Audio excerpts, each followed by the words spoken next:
Our next expert is no stranger to Scott Wilson. Al Preseau tournament fished with Scott's dad back in the 1970s. They were both members of the Florida Lunkers Association and fished the early years of the B.A.S.S. Al has fished these lakes for decades and has by far the most experience of anyone that we have talked to.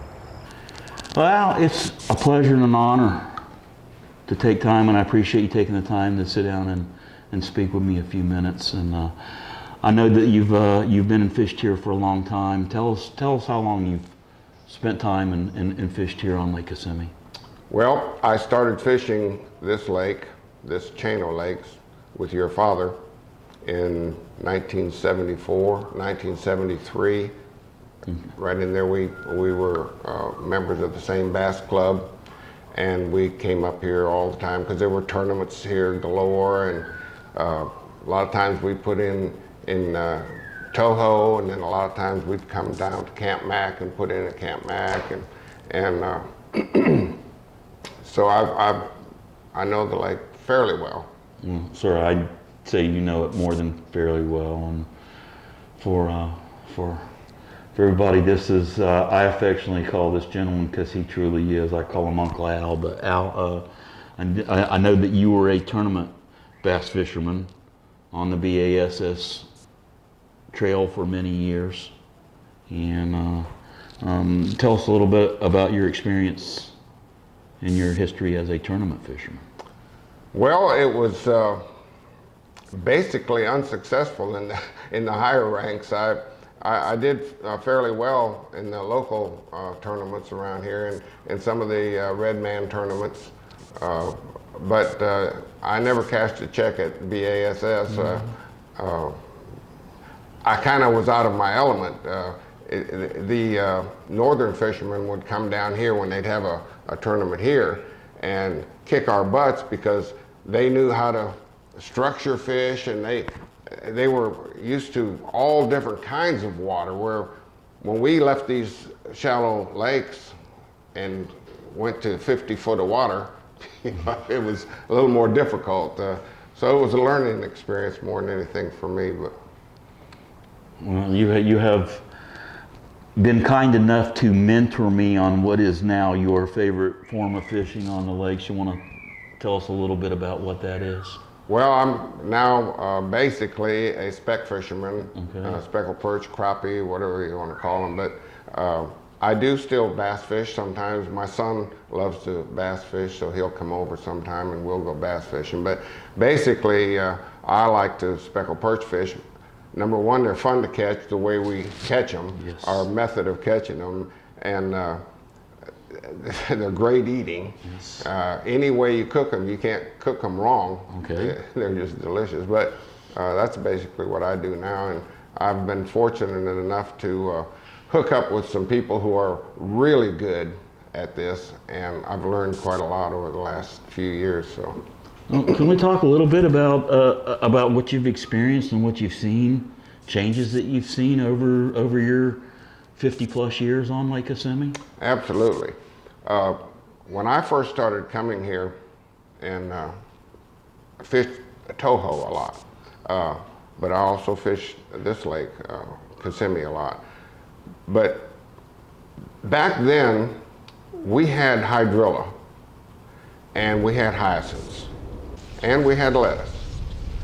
And it seemed as though it never really took over. It seemed like they were managing it, and it made for a great fishery. Hydrilla is so good because, as everybody knows, it holds the bait fish. I mean, the whole food chain is in there. So what I have seen over the years is a slow decline of hydrilla until the last 4 or 5 years, and now it's like disappeared all of a sudden. And they're using some chemicals out here that really blow my mind. Used to, when they would spray, it would take about 2 weeks for the hydrilla, and it would slowly just sink to the bottom. Well, we go out there one day, we're fishing, and the helicopter keeps buzzing us. They wanted to spray. Well, we weren't going to move, see. So directly here comes an airboat with this little lady in it. And the fellow I was with, I wish he hadn't said anything, but he said, I guess you're wanting us to move. And she said, yes, sir, we're trying to spray this area. Well, had I had my way, I'd have told her, ma'am, it cost me a lot of money to come out here today, and we're on some fish, we're catching fish. I'm not going to leave until I get my limit, and then you can spray. You know, but he asked her, she said, and he said, well, all right, we better go. So we left. My point was, went back the very next day, and the hydrilla was gone. Didn't take 2 weeks, took 1 day, and it was gone. You couldn't find it. So, and then the decline of one of mine and your dad's favorite places was Grassy Island.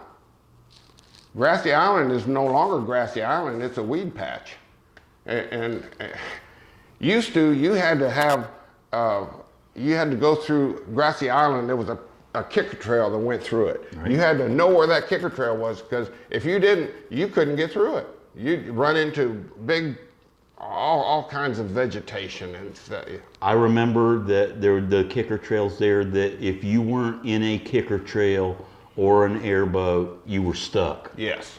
I remember people that have actually used to get lost yeah. on Grassy Island, yeah, because yeah. the vegetation was so thick. And now there is not one spot, well, there is one spot that I found the other day that might be a total of about 10 acres, but there's no, of that 750 acres, there's no place I even have to pull my throttles back now. Right. It's open water, you run right through it. Blow right through it. Yeah, you pick a spot you want to hit. If you're going to Bird Island, you just pick one of those trees on Bird Island, just head right for it. You just go right through. Tell me about what you've seen in as far as the fishery. Has there been a decline in numbers and in size of fish, average size? Tell us a little bit about your experience there. The average size on the bass hasn't really gone down. In fact, it's probably gone up a little bit, because they have forced all the fish away from the banks because they've killed all the cover, and they go out in the brush piles. Now, guys are out there. I have coordinates for 20-some brush piles out there. I don't fish them, but I've got the coordinates. So the bass have migrated out, and the big bass are in. It's like fishing in a barrel. If you got enough brush piles, you can go out there and catch big bass on these brush piles. I have seen the tournament fishermen go out there and get to a brush pile and power pull down and sit there for 4 hours, casting on the same spot until the fish started to bite, to try to catch enough fish to win a tournament. Yes. Well, the average tournament weight, how have you seen that decline over especially over the past maybe 8 years or so, since the spraying has become so pervasive? Oh, the average weight for winning these tournaments has gone way down, because the fish, you're going to catch some big fish in these brush piles, but not everybody fishes the brush piles. And if you're not fishing in the brush piles, if you're going around the banks and trying to find a weed line to fish or a grass line to fish, you're going to catch small fish, 2-3 pound fish. Tell me about the commercial shiner guys that used to be here everywhere. Don't see them anymore. They're gone. They're gone. And why are they gone? Because there's no shiners. Okay, why are there no shiners? Because there's no habitat for them. Okay, and what do you contribute as the main cause for their not spraying? Spraying is the main cause for the decline of everything on this chain of lakes. There's no doubt about that. You can't deny it. Just look at the history. I mean, if you've been here any length of time at all, you know that the spraying is killing everything. And there goes the fishing. When the fishing goes, the money goes. The snowbirds don't come down here and dump money into this economy, and we're all going to be. I want to ask you about this, and this has been heavy on my heart too. And if the spraying does not get curtailed or stopped, and the fishery continues to decline, what are your intentions to do with this place here on the... Oh, I'm going to have to sell. We have to sell. Anybody with any sense at all knows that the only value this property has is due to the fishing. And when the fishing is no longer available, your property values dump. And I'm not going to wait for that. I'll go ahead and sell mine. If it doesn't happen in this coming year, then I will be selling next year. Something does not change drastically in the next year. If they spray all spring and all summer and fall like they did this last year, I'll be forced to sell out. I just paying full-blown property taxes. Anything you can tell me about there's a huge RV park that was put here some years back, and I've heard quite a few people, and maybe you can elaborate on this a little bit, the people that have been here that are just so frustrated with the loss of habitat and the loss of the fishery that they're not coming back. What kind of economic impact do you think that this is having on this area? Oh, it's going to have a tremendous impact, because they build this economy from after Thanksgiving all the way through April. They put a lot of money into this economy, and when they stop coming, these places are going to die. All these businesses are just going to die out. There's Camp Mac itself will suffer greatly.